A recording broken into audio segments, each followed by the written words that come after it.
الرحيم الحمد لله كما ينبغي لجلال وجهه وعظيم سلطانه والصلاة والسلام على أطيب المرسلين محمد صلى الله عليه وسلم. Assalamu alaikum جميعا. Peace and serenity to all of you. I'm very honored to be here with you talking about a topic that is very dear to my heart. I am actually half Palestinian. My father is Palestinian, and he and his family were from the first wave that left Palestine in 1948. They left expecting that they're actually going to come back, and of course, they never did come back. I am going to I'm going to talk mainly about the psychological impact of a war on the individual, but it's an interactive session, and hopefully, from the information, you can apply it and see how it fits in your life. Since we are going to be talking about war, and I don't know the background of each one of you, it's actually very important that we take a minute so that each one of you is kind of aware of how are you going to be able to take care of yourself if we say something today that triggers a strong emotional reaction within you. So just want you to take a minute and decide to yourself, how are you going to be responsible? How are you going to be taking care of yourself? And if I can hear some of you shout out and tell me what you would do, just it will be actually helpful for others to hear. What is it that we can do in the moment to help ourselves? Anyone would like to share, shout out and say? Yes. Educate ourselves. So education on how our emotions work. Yes, I'm with you. But let's assume today in the session, I say something and you become upset. So what are you going to do? If you are upset in the moment, how are you going to help yourself calm down? That's my question. What are you going to do? And different people can do different things. Yes? Yeah. Uh-huh. Take a breath. Take a breath? Yes. Think before. And think before you speak? Yes. You were raising your hand. You wanted to say something? No? Okay. If you wanted to say something, let me know. Okay. Close my eyes. Close your eyes and just go inward and speak peaceful words to yourself. Okay, very nice. Anyone else would like to? Yes. Dhikr. So just going Subhanallah, Allahu Akbar, Astaghfirullah. Yes. And definitely feel free to leave the room. Okay, we agree? Okay, that's the contract. We made a contract right now. Okay, so we are all safe. Okay. I'm gonna begin with a story. So this is here. Okay, here's our agenda for today. So I'm gonna begin with a story. I have a client who's Iraqi. She was 5 years old when the American invasion of Iraq took place. Okay, so that wasn't a long time ago. She remembers, this is what she remembers from her childhood. She remembers sirens. She remembers bombs. She remembers going from one home to another just to be in a safe part of the city. She remembers living in fear all the time because they didn't know what to expect at any given moment. Okay, so that went on for a while. And then they were one of the lucky few who were able to leave Iraq and go to Jordan. But even that trip from Iraq to Jordan was actually fraught with a lot of danger. Because I don't know if you remember from that time, and this is not a long time ago, guys. We were talking like 2003, 2004. So her mom hid her under a blanket in the car just in case if they were hit by a bomb, because that's what was happening to the caravans going from Iraq to Jordan. They were hit by bombs on their way to safety. So she hid her in a blanket just to protect her from glass, from anything. That's the only thing she could do. Then they go to Jordan. Alhamdulillah, in Jordan things are are alhamdulillah much more better for them. Fast forward to a few weeks ago. A few weeks ago, Iran attacked Israel with drones. Okay, yes, remember, and missiles. And she was in Amman, Jordan at that time. So the government at that time, they didn't do like a public announcement on what's going to happen, but they read in the news that there will be some drones going across Jordan in the airways heading towards Israel, and people thought, oh, okay, so drones, okay, no worries, we don't need to worry about anything. Just so that it's evening one day, and then they start hearing bombs and explosions actually. So it's not bombs, sorry, explosions. And basically what it is was the interception in the Jordanian airways of the drones and the missiles that are going to Israel. So the sky in Amman, Jordan was lit up with all of these explosions and of course the sounds of the explosions. And what happened to her is her memory of the war was triggered. So she went into an episode of severe crying, agitation, so much fear, and so much anxiety. And she didn't know what to do with herself. So that stayed on for about 30 minutes. After that, she started collecting herself and started really thinking about what is she going to do. And this piece of moving from panicking into, okay, what am I going to do to take care of myself is an important piece in dealing with any difficulty or any challenge, whether big or small. So she goes ahead and she first takes anxiety medication because her mom has anxiety medication, so she takes some. And then she stops watching the videos that her friends were sending her because her friends were going out and actually videotaping the sky and sending the videos to each other. So she stops watching these videos, okay? And then she starts working on really just calming herself down. Ultimately, alhamdulillah, the missiles, the drones were done, and then she was able to go to sleep. Now, this is a mild example of what we call in psychology uh, post-traumatic distress syndrome, okay? Which basically means what? In simple terms, it means that someone has been exposed to a very severe trauma, okay, that stays with them and impacts their life. Now, she, alhamdulillah, it didn't impact her life in the way where she did not become functional, because that's what happens to some people, okay? But in her case, alhamdulillah, she was able to uh, become functioning. She studied, she worked, she got married. The impact of her childhood trauma right now happens when something is triggering of what happened when she was a child.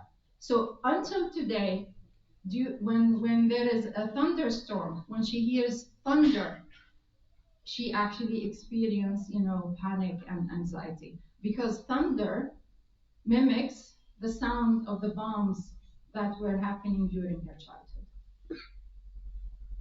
Okay, so this is the story. So we're going to talk about how the brain functions for a little bit now, so we can understand maybe what's going on.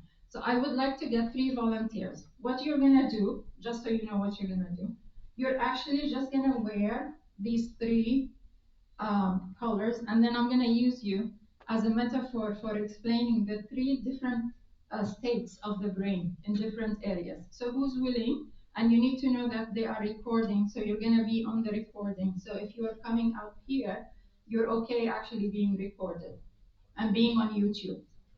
So who's willing? Who's willing to come out here and help us out here? I need 3. Yes, thank you. Which color do you want to wear? You want to do the red? Okay, here you go. It just goes from, yeah, like, yeah. No, the other way, sorry. I'm so sorry. Yes, there we go. Yeah, You're good. Uh, it's just like a simple clock. Yes, yes, there we go. Okay, who else? Yes. Okay, thank you for volunteering. What color do you want? No, no, you choose. Choice is a very important piece of taking control of our life. And actually, it's very important in our dealing with our children. So giving them choice is very important to empower them. Yes. Okay. And so you're gonna have the green. So, yeah. Okay. So let's finish this. Yeah. He has no choice. He has no choice. Yes. And that actually is an example of situations in our life where we actually don't have a choice. But we have a choice in how we react and how we respond. Okay, great. So now let's have all three of you. Okay, lovely. Thank you. Can I have you all standing? Yes. Thank you. Okay, so now these are the three states of the brain. We have the green, calming, balanced, functioning. Okay, this is where we want the brain to be. We have the blue. Let me just fix it. Yes, yes, thank you. So the blue is more about the color of ice, freezing. This is when the brain shuts down and is no longer functioning. Okay, you see this state in the state of depression. People who are depressed, especially severe depression, they are struggling with something. They are looking for answers. They don't know how to find the answers, and they go into shutdown mode. Okay, red. This is fight or flight. This is when the brain goes into action mode. Okay, I need to do something because I need to protect myself. I need to protect the body. Okay, so both of these, I want to be very clear. Both the freeze and the fight or flight, both of them are states to protect for protection. Okay, now the problem happens when they last for a long time and they interfere with life. That's when it becomes a problem. But we all need to go sometimes in fight or flight, sometimes in freeze, and we would love to be in the green, okay, which is the balance and calm, as much as possible. Does that make sense to you guys? Okay, so I would like you to think to yourself, just take a minute. Which one of these states are you in most of the time? Are you in green or blue or red? That's the first question. Second question is, how do you move from either red, blue to the green? Because that's also different from one person to another. Okay. Okay. Any comments from you guys that you would like to share with the group? Anything? No? No. Okay. We're good? Okay. Any questions or comments about the three states? Question. Yes. So, what if somebody is kind of in the green, but he's stressed out? He or Yeah. she is stressed out. Mhm. Does that go to blue, or where does it go? It depends. Is it stressed out, so I am going to sleep, which means I'm shutting down? Yeah. Or is it stressed out, so I am going into hyperactivity, Hyperactivity. which is red? Ah, You see, fight or flight. okay. So it depends on what are you seeing and what you're doing. Okay. Does that answer? Yes, it does. Okay, very good. Yes, a question. So, when you're faced in a situation where you feel Uh-huh. you have a fight or flight response, Uh-huh. but you freeze and you don't do anything, you don't run, you don't fight, what would that be considered? That's freeze. Freeze? That's Yeah. blue? Yeah. Okay, that's Yeah. Because it's a shutdown. Like the fight or flight, you're actually doing something. oh, Okay, there is adrenaline in your body, so you're either fighting someone, okay, you're running away from someone. That running requires that you actually have exert energy. Does that make sense? yes, yes. Like if we were to look at the encampments that are happening on campuses right now, they are more of the red. They are doing some kind of action. They're doing some kind of fight. Okay? Yeah. Good. Any questions? Yes. Khala Nuha, yes, thank you. Yes, And I asked you to me that. yes, please. So the transition and period, is there limited time for individual, or it depends on the individual to transition from one mode to another? So you just for the sake of the recording, so you're asking about the transition time between the different states. Yes, it varies from one person to another. It also varies from one situation to another. Okay, so to give you an example, I was in the freeze. I rarely go into freeze. My tendency, okay, I am either green or I'm in the red. Okay. I rarely go into freeze. But I went into freeze when my daughter took off her hijab. I was in freeze for one whole week because I was like, oh, I didn't plan for this. I don't know what to do. I'm feeling very sad. I'm feeling, overwhelmed. So I went into freeze for a whole week. I started feeling better after a week. And so it took me, Nuha, it took me a week to kind of process and come to some kind of answer that will be satisfactory for me, right? There are people who go months and years in the blue. And those are the people who are chronically depressed. And they are really looking for answers. I really want you to understand that. Okay, the fact that they're not doing anything doesn't mean they're not doing anything. They're processing, but they're having a hard time processing something. Did I answer your question? Yes, you did. Thank you. Okay. Yes. Yes. My daughter, she has arachnophobia really bad. She said she's afraid of spiders. And she said one time she was home, her husband was out, and she found a spider on the wall. And she said she wanted so bad to run, but she was afraid that the spider would go somewhere and then she wouldn't know where it was.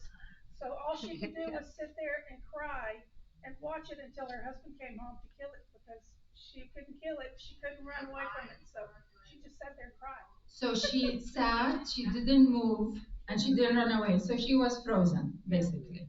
But she's releasing some of her tension through the crying. Yeah. Thank you. That's a beautiful example. Thank you. Okay. Are we good with this now? I appreciate all three of you. Thank you so much. Thank you.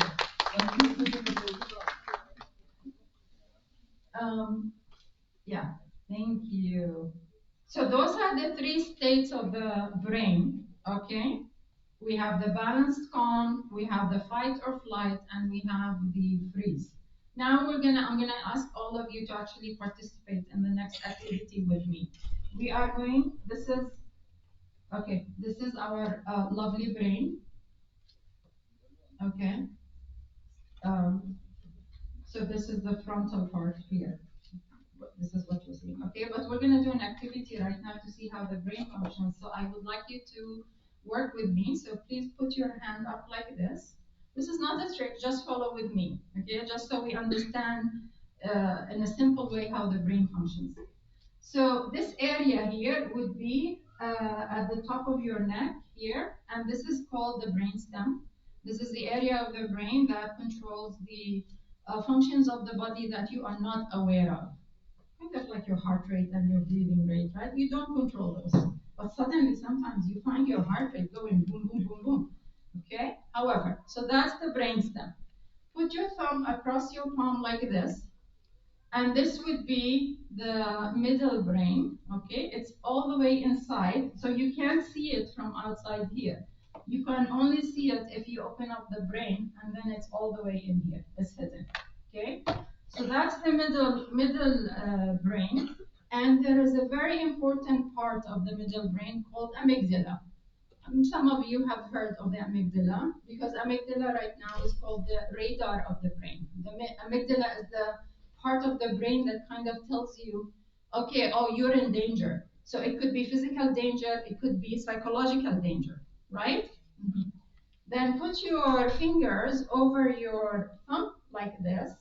And then this would be the cortex, which you are seeing here right now. Okay? And this is where all the functions of the brain that you're aware of are happening. We care about the part that is behind your forefront. We care about all of it, of course. But in this situation, I want to emphasize the part that is behind your forehead. This is called the prefrontal cortex. Now, why is this important? This part of the brain is the one responsible for your emotional to calm you down. Okay, it's also responsible for making decisions in social situations. It's also responsible for reading other people. It's a very important part of the brain. It doesn't finish maturing until the age of 25 or 30. Okay? Now, in American language, we say that if someone gets angry, they flip their lid. And when the cortex is not engaged anymore, who is in control? The middle brain. And who is the one dictating what needs to happen? The amygdala. Okay? So, if someone like my client, the one I told you about in the beginning of the session, who grew up, her childhood was fraught with a lot of danger. So, her sensitivity to danger is actually very low, meaning she sees danger very quickly and very fast. She sees it in almost every situation, okay, when there is no need to, because the that was needed for her in her childhood. Now, part of her work is to really engage her prefrontal cortex, okay, so that she can calm down the amygdala. And remember what I told you? She cried for 30 minutes, and then she was able to engage her prefrontal cortex and start saying to herself, what am I going to do to take care of myself? You're with me? Now, if we go to the prophetic tradition and tell me what are some of the recommendations from the Prophet ﷺ in terms of how can we take care of our anger? And please go ahead and shout out. Yes. Wash your face. Mm-hmm. Standing up, sit down. So if you're standing up, sit down. Someone else. Make wudu. Pray. Okay. And say yes, right? Okay, I want you to recognize all of these examples that you have mentioned, they have to engage the prefrontal cortex. You cannot do them if the amygdala is in control. Yeah? Yes? Any idea, questions, sorry, about this part before we move on? And see what, yes, no, we're okay? Okay. So next on the agenda, so we did the story, we did the three brain states, we did the brain and the palm. I'm gonna share, and we did the prophetic advice, sorry, I jumped. I'm just gonna share with you what are the symptoms of post-traumatic stress syndrome, syndrome. Okay.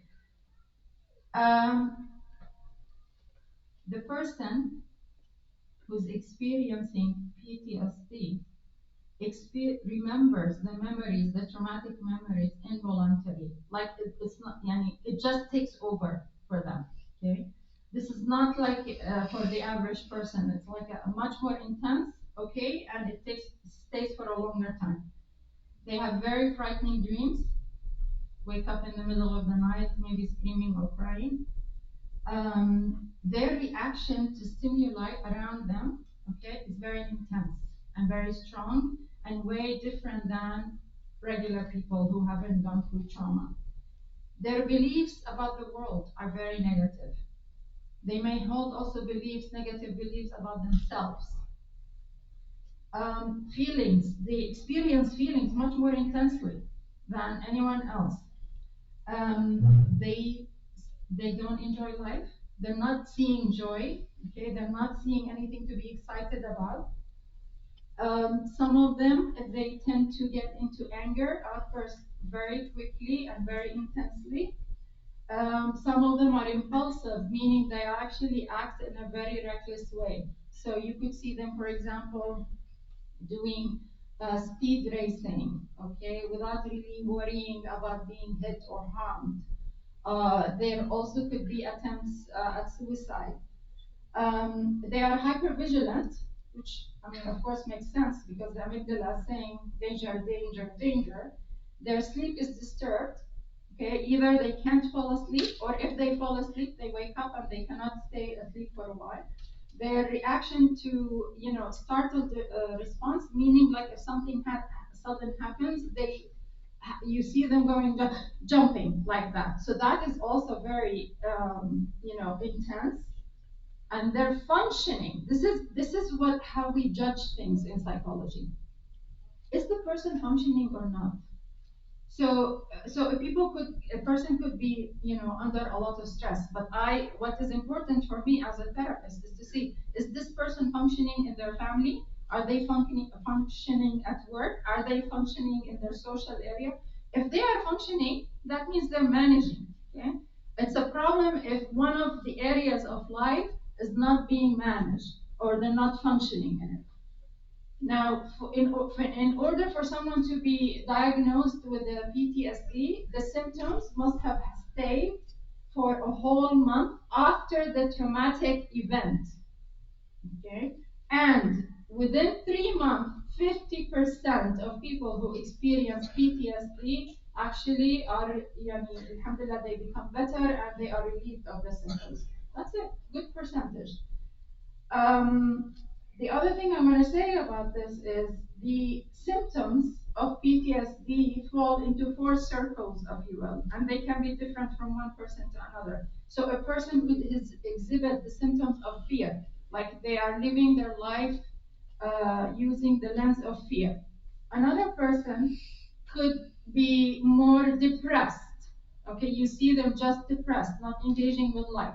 Another person, you could see them dealing with their trauma through becoming hyperactive or reactive.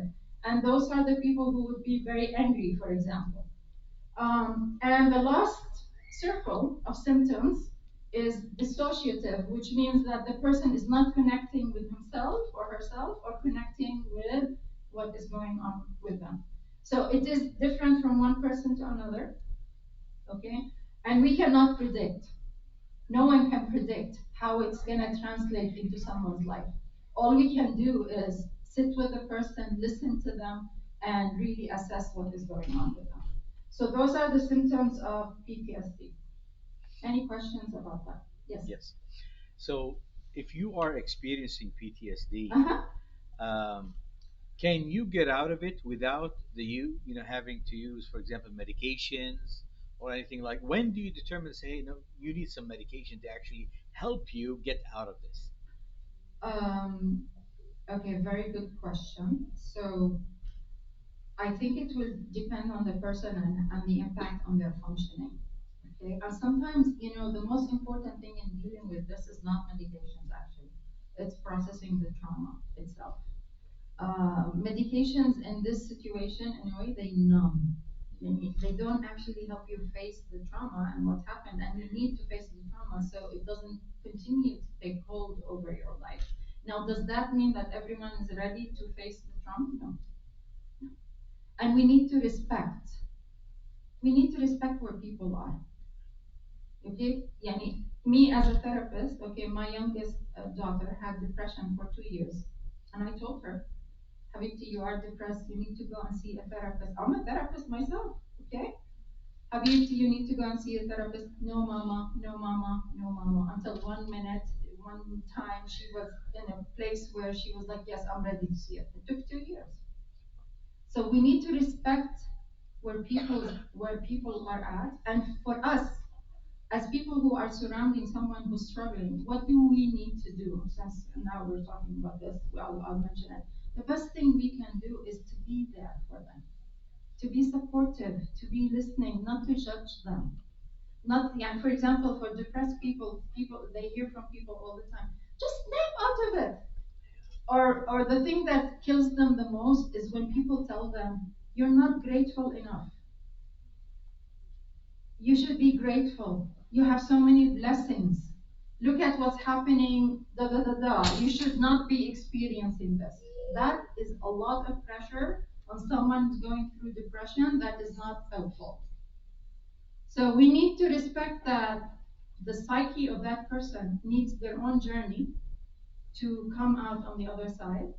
We just have to be there, supportive and listening. And when there is a good opportunity to share some kind of advice, like with me and my daughter, I kept telling her, Habibti, you need to do therapy. When the moment was right, I wasn't nagging all the time. We do that. And then sometimes we need to intervene. Like let's assume someone, for example, is suicidal.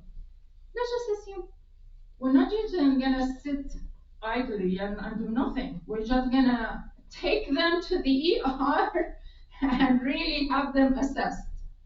Okay, or for someone, for example, that is on drugs, addicted to drugs, of course, also we're not gonna sit and not do nothing. We need to intervene also. So I hope I answered the question. You had your hand up. Already answered. I did. Okay, very good. Okay. So let's see. So we talked about what are we gonna do for other people. Okay. Now let's talk about ourselves if we are struggling. So number one that is extremely important that we do is self-awareness. And self-awareness sometimes is not, most of the time is not easy, and it can be done through many different ways. But self-awareness, and maybe if we need to actually seek therapy, but that has to come from within. Okay, it cannot be forced on someone else. So seeking therapy, having a therapist help, with the self-awareness and recognizing what are the triggers is very, very important. Then physical activities. Physical activity. I cannot tell you how important and powerful and therapeutic and healing is to do daily physical activity. Daily. And each person can choose whatever they want to do. In the worst case scenario is just to go out for a walk around the house, around the block. And you can start with like maybe 10, 15 minutes every day. But making this a habit or part of the daily routine is very critical. Um, and part of the physical activity also is something that I think we are unfortunately becoming distant from, is doing something with your hands, whether I'm talking men or women. Okay? Actual manual doing something with your hand is a very calming and healing activity because it brings all parts of the brain together and it calms the amygdala. So, for example, for me, I mean, and people sometimes they laugh at me when I say that. For me, I'm a therapist. I work with people daily in sessions. So, of course, it is, I could take on some of the stress of my clients. But one of my activities that helps me calm down is doing the dishes. Doing the dishes. Of course, my husband loves it. But doing the dishes, what does it do? Because you are washing in, with warm water, so you're experiencing the warmth on your hands, and also you actually finish a task. I should have brought my wife. Yeah. Well, not all women enjoy this, washing dishes. Okay, I'm one of. There are women who enjoy cooking. I don't enjoy cooking as much. Me, I do it because we need to eat and we need to eat healthy, but not because I enjoy it. But doing anything using your hands is a very important thing. Unfortunately, nowadays with technology, we are disconnecting from all of those activities. And right now in the US also, we are emphasizing delegating all of these tasks to someone else. And I ask you, okay, when you're delegating all of, what are you going to do with the time that you're left with? Many people are just sitting on social media all the time. And I can tell you, sitting on social media for long extended periods of time is depressing. Did you hear me?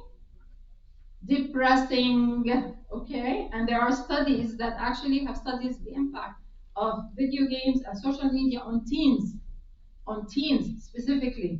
They found higher rates of depression within teens who are using video games and social media extensively. Now, I'm not saying to deprive them of social media and video games. I'm not saying that. I'm just talking about limiting the time. That's all I'm talking about. Okay? So physical activity, whether in exercise or whether doing something with your hands, for men, there are many things you can do. You can do the garden, you can do the lawn, You can do some woodwork. You can wash the cars. I mean, there are so many things that can be done. So let's just find out. Okay. Another thing that is very helpful and soothing is to get out of the self-centeredness. Meaning, if I am struggling with life, to actually start looking at ways to contribute to other people. Because contribution to other people helps us deal with our own problems. It gets us out of our head and it gets us to actually see that we're doing something useful. Another thing that is helpful is to actually have social support. So, unfortunately, in depression specifically, people tend to isolate, and that's the worst thing that they can do. Okay, but having family connecting or friends connecting. So let's assume you are the friend of someone who's depressed. Then your job is to make sure you're connecting with them, even when they are not connecting with you, and not to say, "Oh, they're not reaching out. I talked to them or I texted them 10 times. They're not responding." Like, it's okay. It's not personal. It's not against you. They're having their own demons that they are working through. So our job is just to extend support and let them know you're not alone. That there are people there who actually love you and care about you. Another thing that is important also for specifically for individuals who have struggled with trauma as children, I highly recommend that you take a parenting class. Highly recommend it. Because learning how to deal with your children will minimize from your reactivity when you are triggered by something they're doing. Because what is parenting actually, when you think about what's parenting? Parenting is a daily interaction with the children and a lot of triggers, okay? Because children are demanding, mashallah, tabarakallah, and we have a life too, and we are busy. So it's very normal that I hear from parents that there is constantly, some negative reaction with the children. So that's why I'm highly, highly encouraging a parenting class for anyone who had trauma as a child.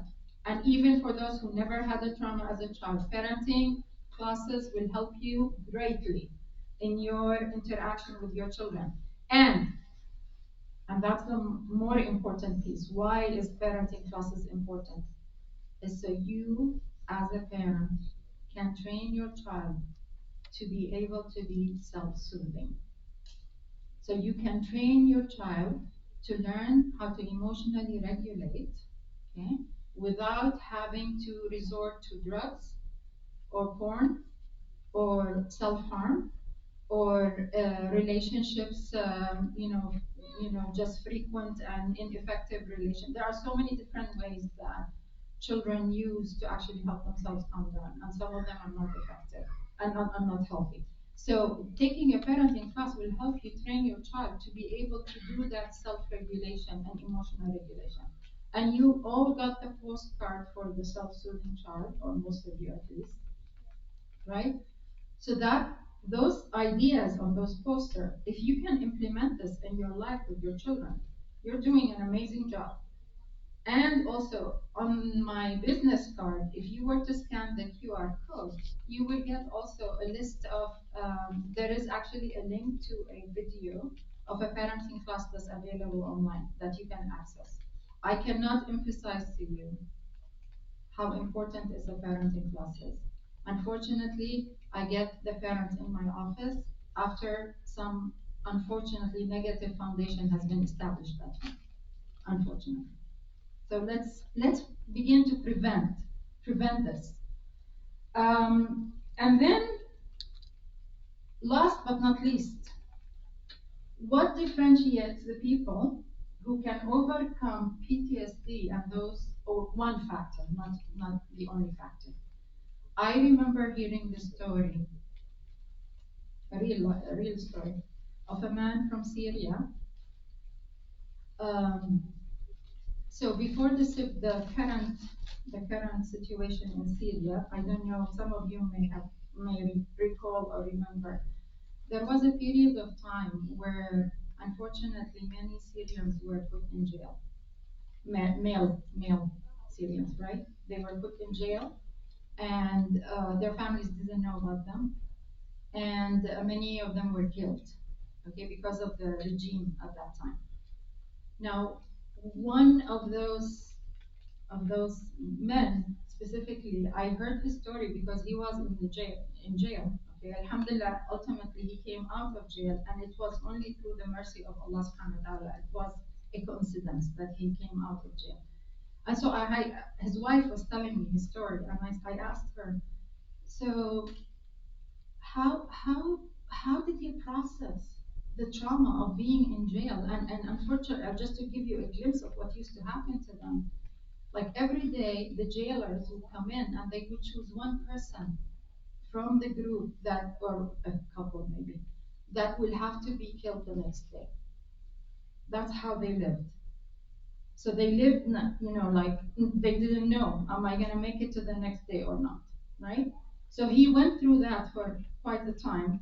And then by coincidence, alhamdulillah, he was out. It's Allah's qadar. So I asked the wife, I said, so how did he manage this trauma? Because based on what I have learned in PTSD, he is supposed to be traumatized and not functioning, okay, and not able to do anything, like really, really in a bad situation.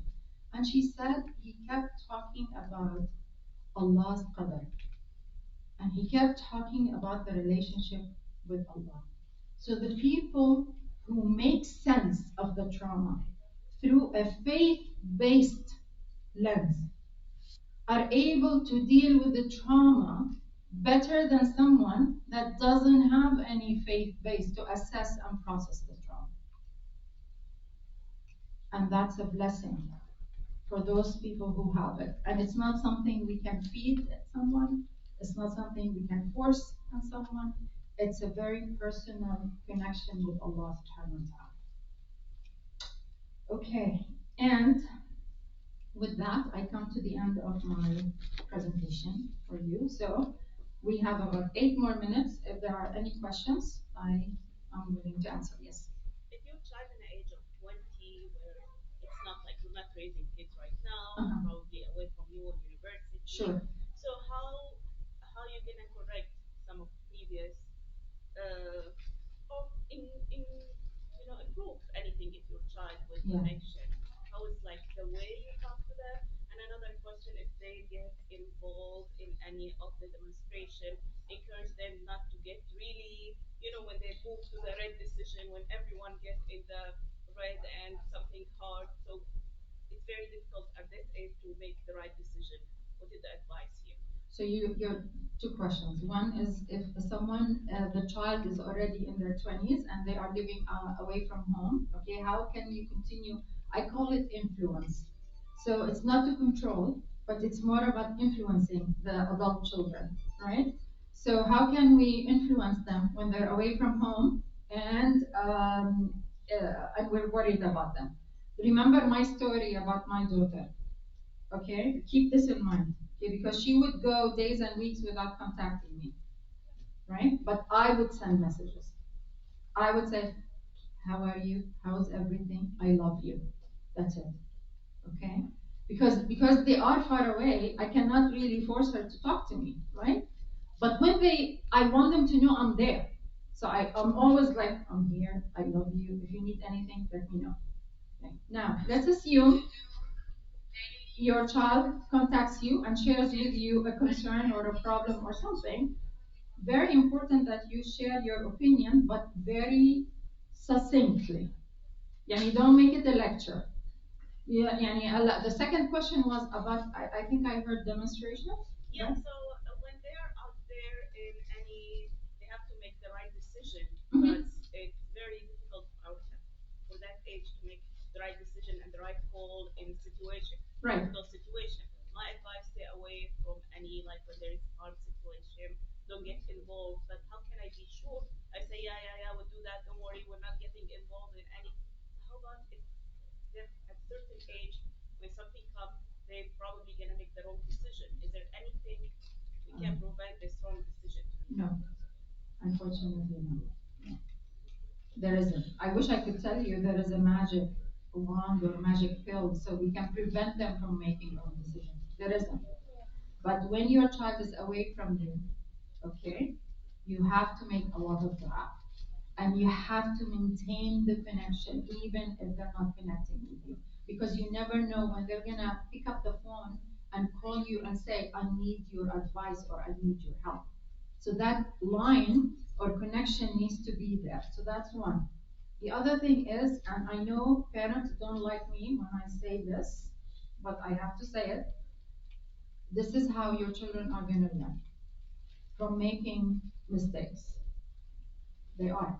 So for your situation with your child, he's older. I understand. But for parents who have younger children, it is very important that you make sure that your children are making small mistakes and they are accountable for their mistakes. Because how are they going to learn to assess decisions that they haven't learned early? If we step in and always make decisions for them, they haven't learned how to make decisions.